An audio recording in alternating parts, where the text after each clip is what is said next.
well also. If you're visiting with us, you're probably looking up here like wondering what is going on up there right now. Well, this is something we do here regularly where we go over our Bible reading and we talk about some things in the text and we learn the text together. So that's what we're going to do tonight. You ready?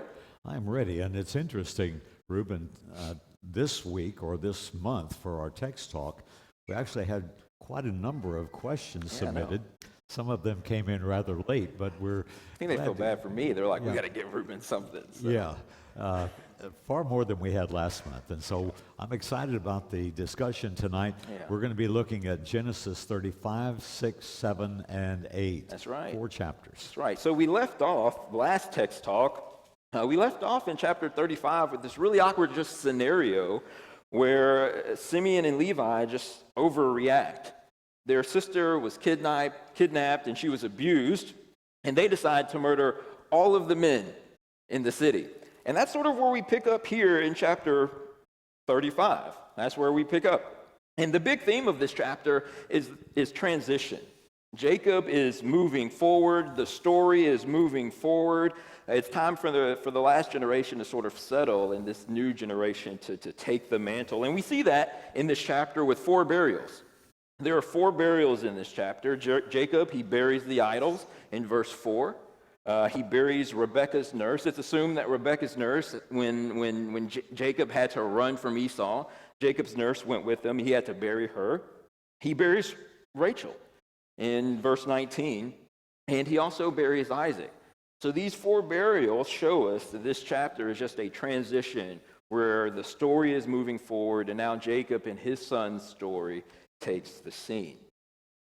And in this chapter overall, whenever we get into the first 5 verses or so, Jacob, it looks like it's being tested. Do you think? Yeah, Jacob has, it seems like we go from one character to another. We go with Abraham. Abraham has a number of issues, of problems. That's right. Isaac has problems. Yeah. Now Jacob has problems. And as David taught us in the morning lesson, Joseph, who's going to be a prime character now, Joseph has problems. That's it just seems that one after another of these major characters just has a number of issues. Right. And it seems like Jacob's problem here is that he has to go. He has to move. As we said earlier, in the previous chapter, Simeon and Levi, they murder all of the men in this city. And Jacob's upset with them about that. He says, you've brought trouble on me. The nations are going to attack us now. So Jacob is not happy that Simeon and Levi is doing this because of the repercussions, because these other nations are looking to attack them. He fears the other nations. And at the beginning of this chapter, at the beginning of 35, God asks them to move. I want you to go to Bethel. And that could be a test for Jacob because they have to pick up all of their things and move. This is when they would be vulnerable to attack. Yeah, and let's not underestimate the wickedness of what these 2 boys, Simeon and Levi, did. In chapter 49, which will be there in a couple of months, reading that these 2 men are called instruments of wickedness, instruments of violence, because of the wickedness that they did on the Shechemites. Sure, there was wrong done to their sister, but this was like paying 1,000 times more than the wrong had been done there. Yeah. So when God asked Jacob to move, his fears are understandable. And as a matter of fact, we see that in verse 5, where it says the fear of the Lord came upon these nations, and it prevented them from attacking Jacob. So his fears are justified. So after God tells Jacob to move, this is probably a big test for him. But you know what? He moves. He does it. He goes to Bethel. Now, we had a number of questions on this issue, and they were focused on the move, and they were focused on these idols. First of all, one of the questions we had was, what religion was Jacob? Because he had all of these pagan idols, so was there any indication that he was some other religion?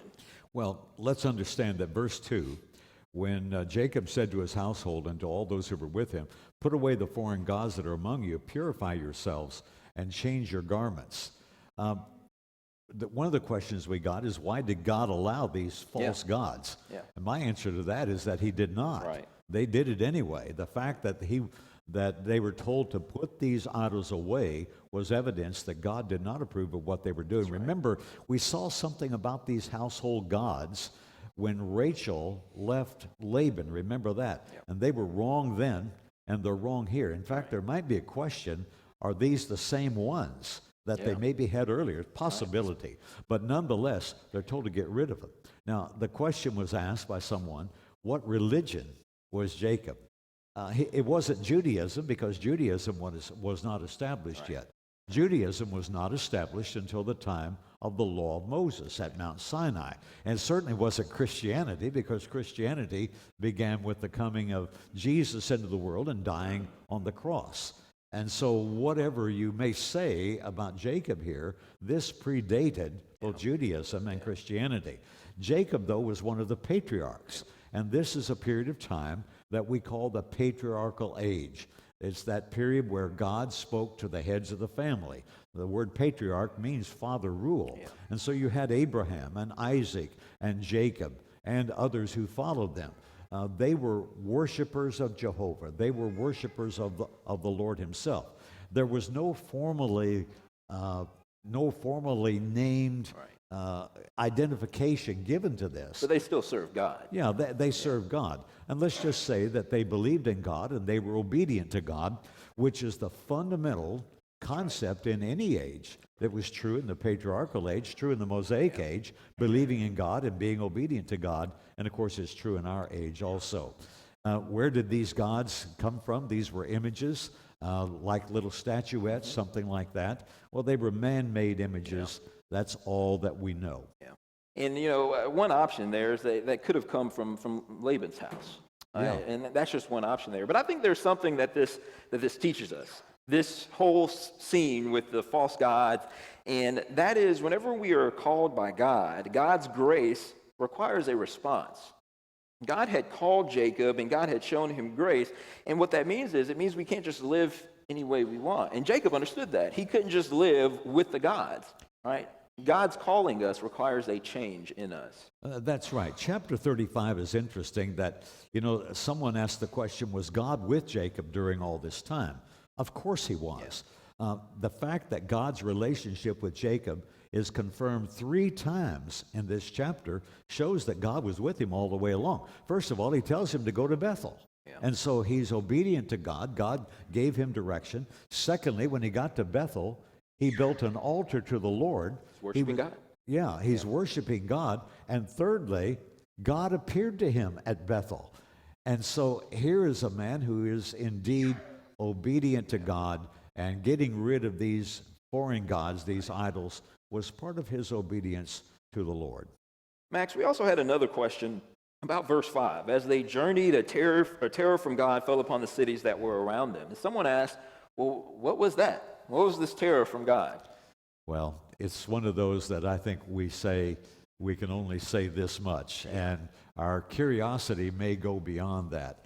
I think it was a providential influence. It says it was a terror from the Lord. And so somehow God caused these people in these other nations, these surrounding cities and states as they were, God caused a panic to come upon them. And it's represented here, I think, as protection from God. The Canaanite nations, as you mentioned a moment ago, might well have banded together and came and destroyed the Israelites. But we need to remember something here all the way along, that God made promises to Abraham, Isaac, and he's repeated those promises to Jacob. And in spite of the wicked acts of Simeon and Levi, God is still going to protect Abraham's seed, and God is going to fulfill his promises. The 3 promises to Abraham, and really there were more than 3, but we talk about the land promise, the nation promise, and then the seed promise, which has to do with the coming of Jesus into the world. However, there was more to that. Those who bless you, I will bless. Those who curse you, I will curse. And God is promising, I'm going to take care of the seed of Abraham. And so somehow, in God's providence maybe, or perhaps in some supernatural way, God caused terror to come upon these nations because he's going to protect the seed of Abraham. And that's a theme that just keeps running through the entire Old Testament. Yeah. The seed of Abraham is going to survive. Why? Because promise number 3 has to be fulfilled, and that's the coming of Jesus into the world. God protects his people. That's the idea behind that. So once Jacob gets to where he's supposed to be, once Jacob is in Bethel, he worships God, and God sort of reaffirms these promises. just like he did whenever they first met at Bethel. God told them the promises.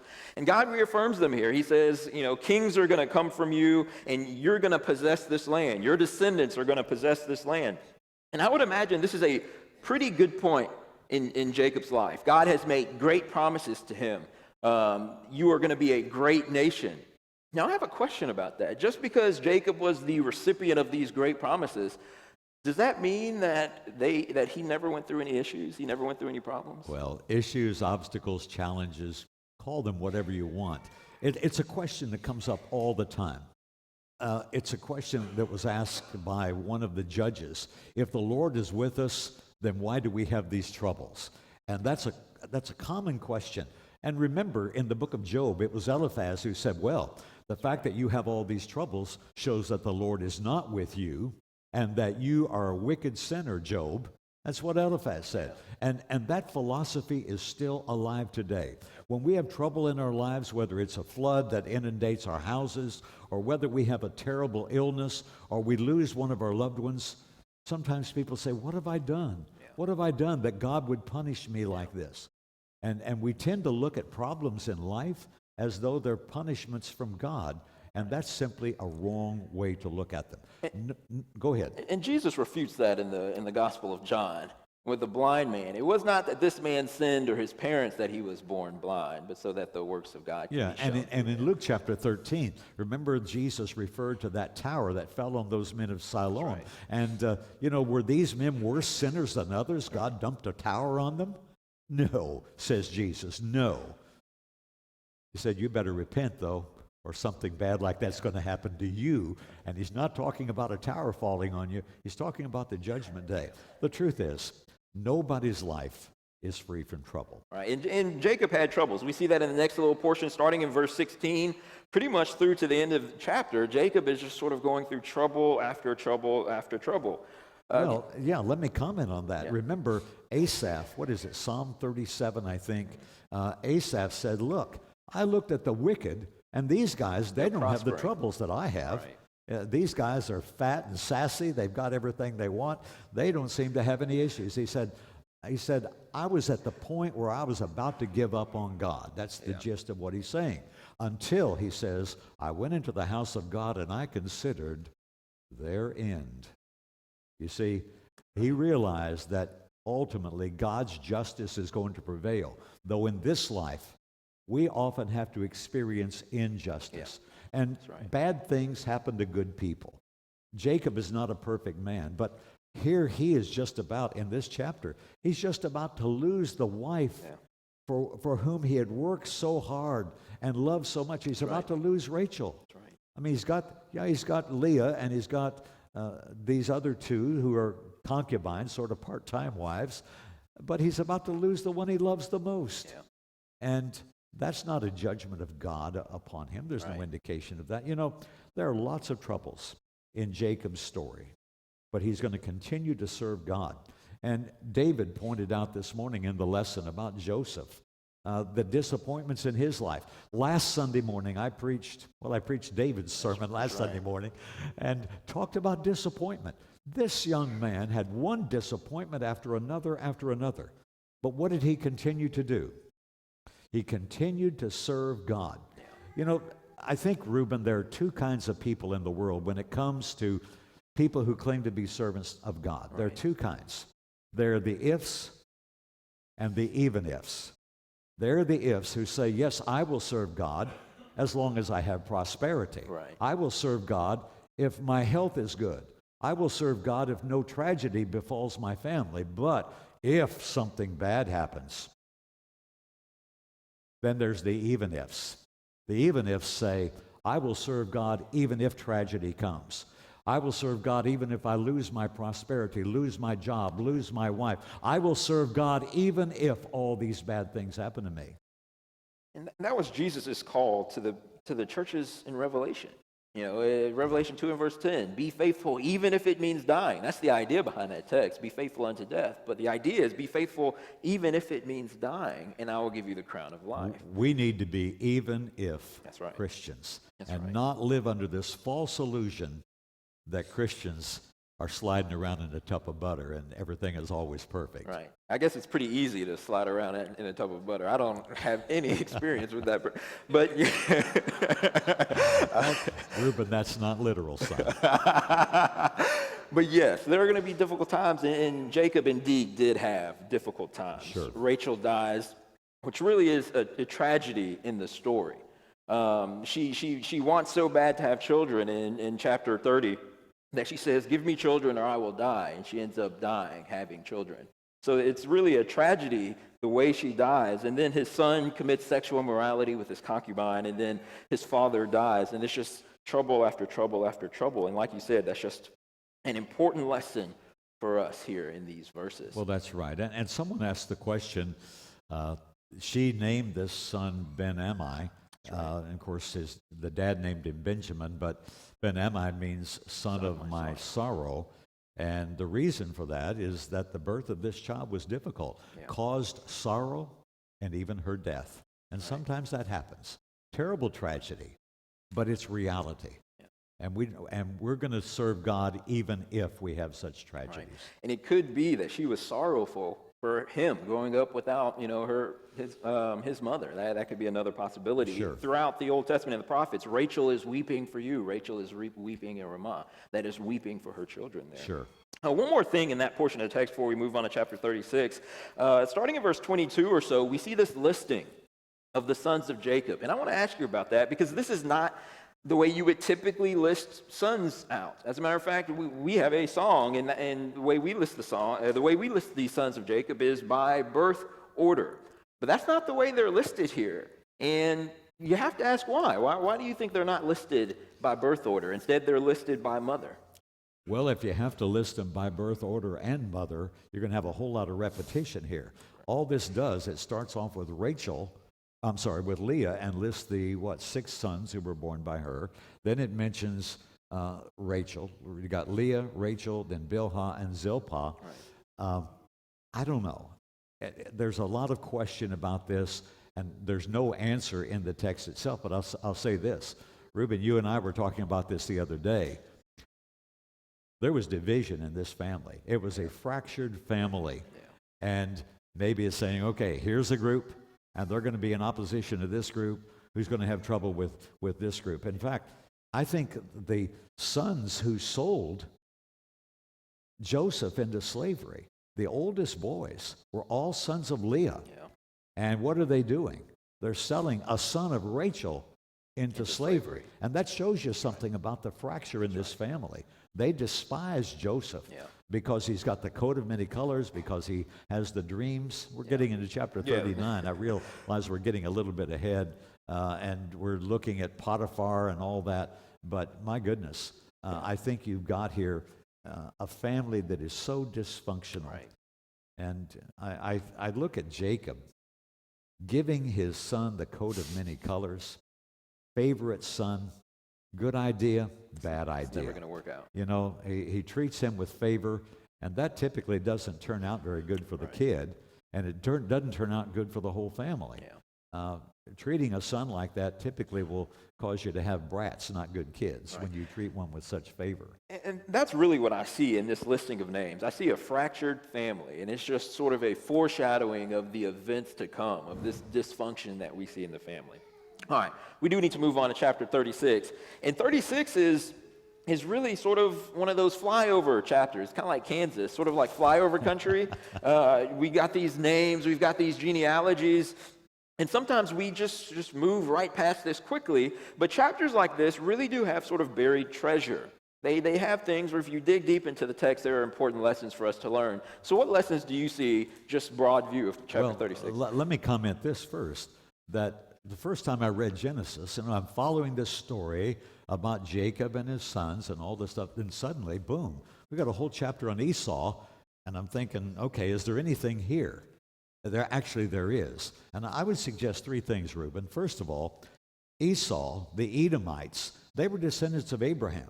Yes. Esau, Abraham, Isaac, and Esau, okay? They were sons of Abraham. So they've got some blessing too. Yeah, Esau is a son of Abraham and Isaac. You got Abraham, Isaac, and then the two sons, Jacob and Esau. Right.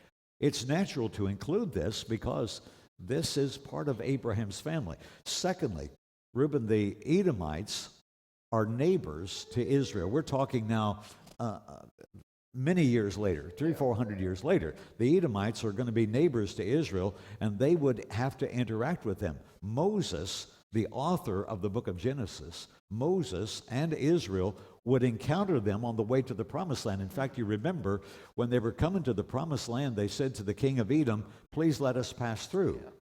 King of Edom said, "No, you're not going to do that." And in fact, God judged the Edomites because they would not show kindness to their own brother in that sense.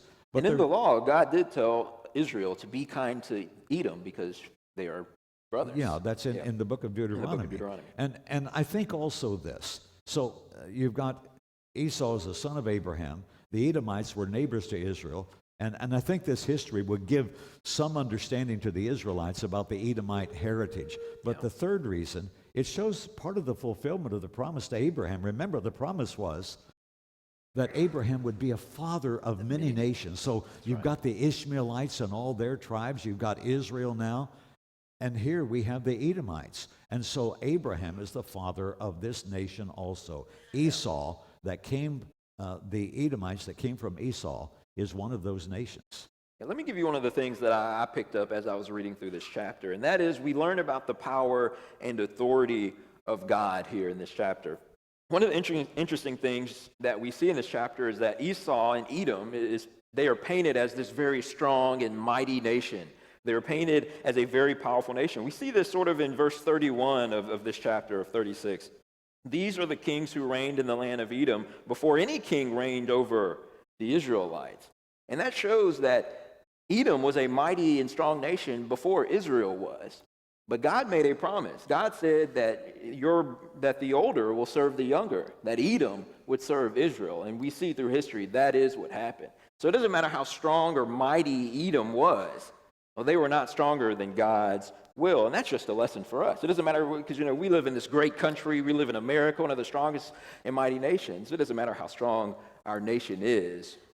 Never overpower God's will. Well, let's also remember this, Reuben, that at this point in time, Jacob is living in Bethel. But he's not going to receive an inheritance in Bethel. Right. Because through the work that happens by Joseph, when Joseph goes down into Egypt, all the Israelites, 70 plus of them, are going to go down into Egypt, and they're going to be there for a lengthy period of time, 400 years. They're going to be in Egypt.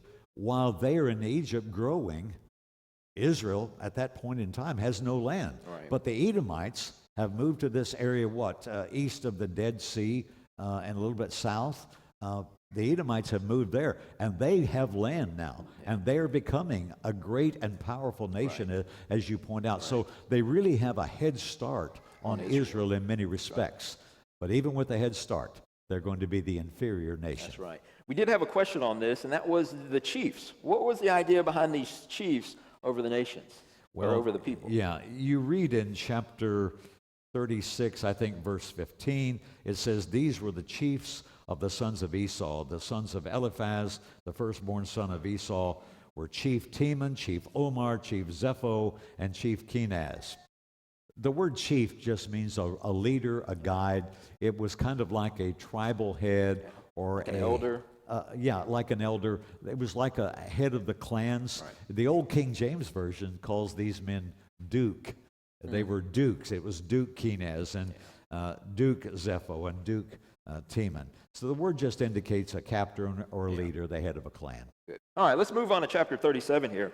And in these first 11 verses or so, we really just see Joseph making life hard on himself, right? He doesn't make life easy for him. He just gives his brothers a reason to not like him. So he tattles on them, so they don't really like him. He's Dad's favorite, so they really, really don't like him. He tells them that they're going to eventually bow down to him. So they really, really, really don't like them. And since Joseph is so good at picking up on all of these hints, he tells them again that they're going to bow down to him. Well, why does he do that? If the brothers were angry at hearing one dream from Joseph, remember that Dad had already given him the coat of many colors, showing favoritism, which is a mistake. That makes the brothers resent him. Then he goes out and checks on them, brings back a bad report. So now you've got a second problem. And now he tells the dream and says, my 11 brothers are going to bow down to me. Right. That doesn't turn out good. They hated him for that. Yeah. And so now he tells another dream that he has. He said, the sun, moon, and stars, they're all going to bow down to me. Right. And the sun, moon, and stars represent the whole family going to bow down to him. Yeah. If the brothers were angry at hearing one dream, they're not going to be happy with the second. And looking back, of course, we know the end of the story here, and it's important to remember the end of the story here in Genesis. God was actually using these brothers, or using these dreams, to provoke the brothers. Because God knows that under the right circumstances, these brothers are going to sell Joseph into slavery. And it's these dreams that provoke the hatred and then the envy. And you know what's going to happen? Joseph's going to get sold into Egypt. He's going to be in Potiphar's house. He's going to have all the issues in Potiphar's house. He's going to be thrown in prison. He's going to be forgotten in prison for at least 2 years. Yeah. And then he's going to be elevated. And now he's going to save the whole nation. These dreams, which actually the saving of the nation fulfills those dreams, but these dreams are used to provoke the very plan of God. Listen, Joseph may not know what he's doing, and the brothers may not know what's going on, and Jacob may not understand. But God knows. God knows. That's right. God knows exactly what is happening, and he is using these dreams to provoke these brothers to sell them into slavery. And really we just see the providence of God there, because it's not like there are a whole bunch of miracles going on. Joseph wasn't like poof in Egypt, like magic or anything like that, but it's the providence of God leading him to Egypt there. Sure. One of the things that I noticed when just reading these first 11 verses anyway, is that no one really comes out looking like a good guy in these verses. Even Joseph. Joseph, even though he's the moral character, he doesn't do anything morally sinful throughout the chapter. He just sort of seems immature and insensitive to the way that his brothers are feeling. And even Jacob sort of criticizes him, "Shall I and your mother bow down to you?" And I guess that brings up a question in and of itself, doesn't it? Because Rachel died in chapter 35. Yeah, she died 2 chapters ago. Right, so what's going on here? I think it's just a way of saying the whole family. However, Leah ought to be the prominent wife at this point, and that may be the case, that Leah would be Joseph's stepmother and that she would bow with the rest of the family, bow down to him. That's probably the case. She was the only wife in the strictest sense left to Jacob. And we did have a question about that. Bilhah, is she a wife or is she a concubine? I think the better answer, she's a concubine. Yeah, Leah was a wife. No, Bilhah. Oh, Bilhah. That was the question. There's problems with the Bilhah story. We know what's going to happen. Reuben here is going to lay with his father's concubine, which is just one more problem and shows the dysfunctionality of this family in so many ways. You just cannot go through a chapter in the book of Genesis from chapter 12 onward where Abraham is introduced, Abraham and Sarah. You cannot find a chapter where there's not problems in this family. That's true. It's just very difficult to find it, at least. Okay. So moving on into verses 12, this is where we finally see that they are going to come up with a plan to kill Joseph. But Reuben sort of steps in and says, well, wait a second, let's not kill him. Why do you think Reuben doesn't want to kill Joseph? What's in his mind? Well, I am the firstborn in my family. After me, 2 brothers. After me, 2 sisters. So there's young Max and 2 younger brothers, 2 younger sisters. And I will tell you, for my whole childhood, from the time that my first brother was born till the time I left home at 17 and a half, I was held accountable for what happened to the younger kids. Did your parents do that to you too? Yes. I'm just kidding. It's the oldest kid syndrome, okay? You get, if one of the younger, I can't tell you how many times my brother Russ would do something wrong. He's 3.5 years younger than I, and so when I'm 10, he's 6.5, and He does something wrong. We're out together, and he does something wrong. And the question comes to me, why did you let your brother do that? And so there's accountability. And I suppose that's reasonable and natural that it be like that. And that happens in almost every family. And so Reuben says, hey, I'm going to protect Joseph because I'm going to get called on the carpet. Dad's going to say, why did you let this happen? And Reuben, you're the oldest. Reuben was already in trouble. Reuben's like, okay, I don't want to make Dad mad again. So we gotta fix this thing and try and save Joseph. That could have been what was going on in his mind. But ultimately, Reuben's unsuccessful. You know, when Joseph finally catches up with his brothers who are near Shechem, they're in Botham, right? And at first he's traveling to Shechem, which is a long way away. But when Joseph finally meets up with his brothers, they throw him into this pit, and some Ishmaelites pass by, and Judah says, well, hey, look, we can't kill him because he's our brother. So instead, let's just sell him into slavery. How about that? And so they sell him into slavery, and Joseph, again, ends up in Egypt. And I think we can see just the providence of God there. Moving on here, do you have anything else to say before we move on to verse 29? Well, no. I think you wanted to say something about God's providence. And you see God's providence working in all this. And I think we need to recognize this. We can see God's providence at work. God's providence in these brothers being provoked, selling him into slavery, all this has happened. We can see this only because we know the end of the story. And Reuben, we see how this story all turns out. Yeah. We go to chapter 50 and verse 20, where Joseph says to his brothers, years later, he says, you meant all this for evil, but God meant it for good. Meant it for good. Now, we see the end of the story, but there's no indication that Joseph knows that God is working like this. And if we did not know the end of the story, we wouldn't necessarily know that God was working here. However, when it gets to Potiphar's house, and it kept 5 times in that chapter, Joseph at Potiphar's house, and I know we're getting ahead a little bit, chapter 39, which is this week's read, 5 times it says the Lord was with him. Yeah. 5 times. Right. And so you ought to be picking up there that God is working out a plan. We may not understand. If we're reading Genesis, and it's the first time we've ever gone through the book, and we don't know how it's going to turn out, we wonder what's happening here. What is God doing? By the time you get to chapter 39, and you've got the issue here with Potiphar's house, well, you know God's doing something, but you may not know. And there's no indication that Joseph knew. And, you know, that's the thing about providence. When you're living through it, you don't necessarily see it. But whenever you have the luxury of looking over this long span of history, that's when you can see it. I think of the book of Esther. Who knows whether you've come to this kingdom for such a time as this? Well, there's so much about the providence of God that we could say, but we don't have time for that tonight. Let's finish up this chapter. Since the brothers sold Joseph into slavery, well, they've got to find a way to sort of hide this story, so they lie to Jacob. And really what we see at the end of this chapter is we see that Jacob is going to experience what he did to Isaac. You see, Jacob deceived Isaac earlier on in the book, and now his sons are going to deceive him. And so he's sort of receiving what he did to Isaac. And I think the text makes that clear because there are just so many similarities between both of these stories.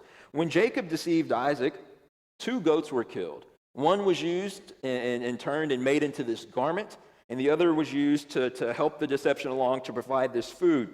And when Jacob's sons deceived Jacob, well, there was a goat used, and there was a garment used. So in both of these deceptions, there was a goat and a garment used to sell the deception.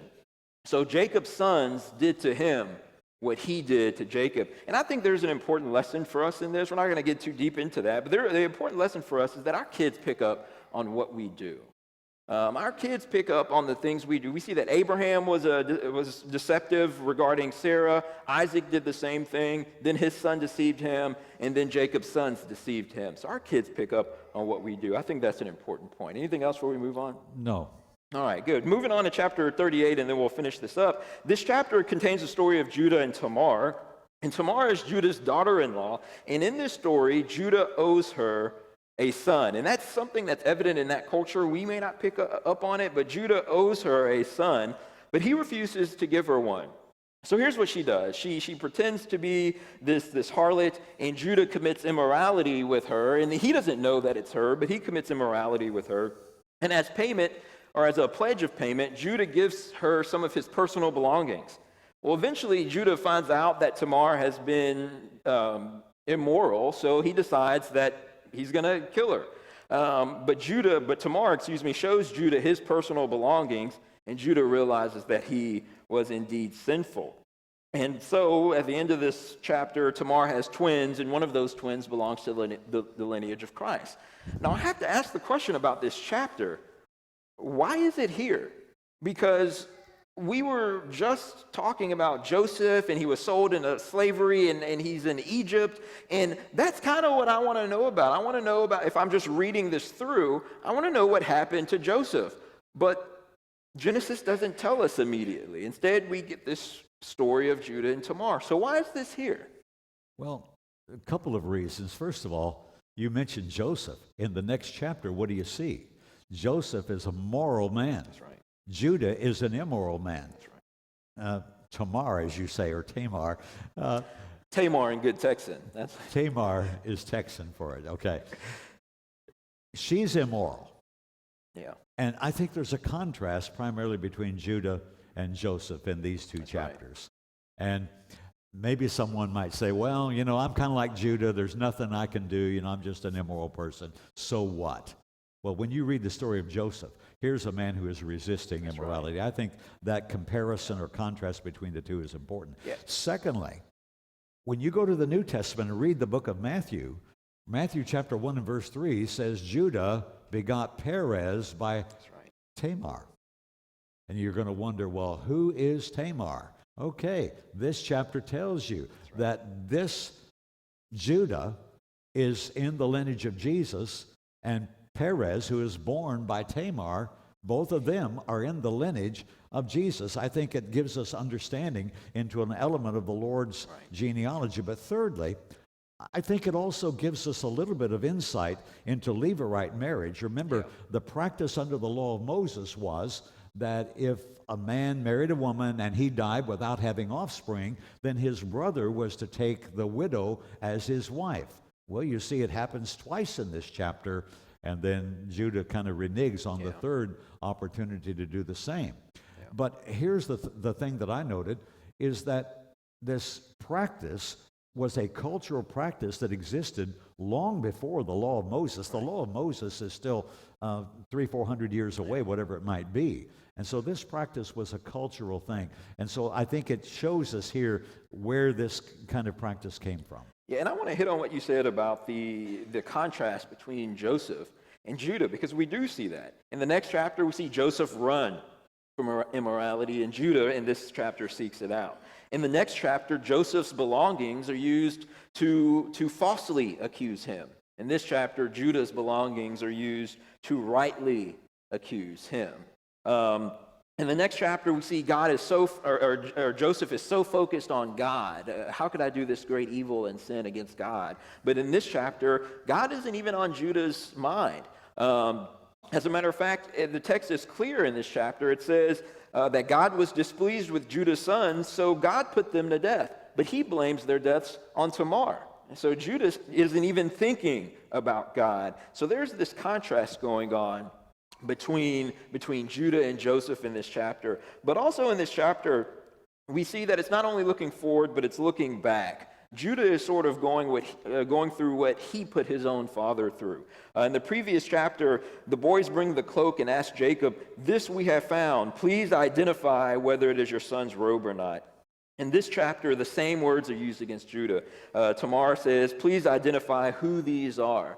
So we see that Judah sort of taking his own medicine here. You have this series of contrasts all through the book of Genesis. Yeah. All right, so moving on to the end of this chapter, we see that the twins are born, and During this birth, the Zerah puts his hand out and they tie a scarlet around his hand, but he's not the one who is born first. Instead, Perez is the one who first completely exits the womb. And this is just a theme that we see throughout Genesis, where the younger is sort of overshadows or receives the full promises rather than the older. We see this just throughout Genesis. Who was older, Isaac or Ishmael? Ishmael was older, but Isaac overshadowed Ishmael. He received the promises. Who was older, Jacob or Esau? All right, Esau was older, but Jacob received the fullness of the promises. And we see the same thing here with Zerah and Perez. Zerah his hand may have come out first, but Perez is the one who is in the lineage of Christ. He receives the fullness of the promises. And the interesting thing is, we see this throughout the larger biblical story. Because in the book of Exodus, Israel is called God's firstborn, but Israel is not the fullness of the promise. Jesus is. So in sort of a thematic sense, we see the younger overshadowing the older. And that's essentially what I see in this chapter at the end. You got anything else on that? No. Okay, so just looking at this family as a whole, through what we have read, we see a very dysfunctional family. And I just have one question, just reading through all of these chapters. Why did God choose this family? Well, not because they're so good and holy and perfect. That's obvious. I think we've seen that. We're learning in this reading about something that I preached a few months ago from Romans chapter 9. I don't know if you recall that lesson or not. You can see it online. But Romans chapter 9 shows that salvation is not of merit, but it's of grace, and that God determines how it's going to work. Now, when God chose Abraham, the Jews said, "Oh, God is so wise."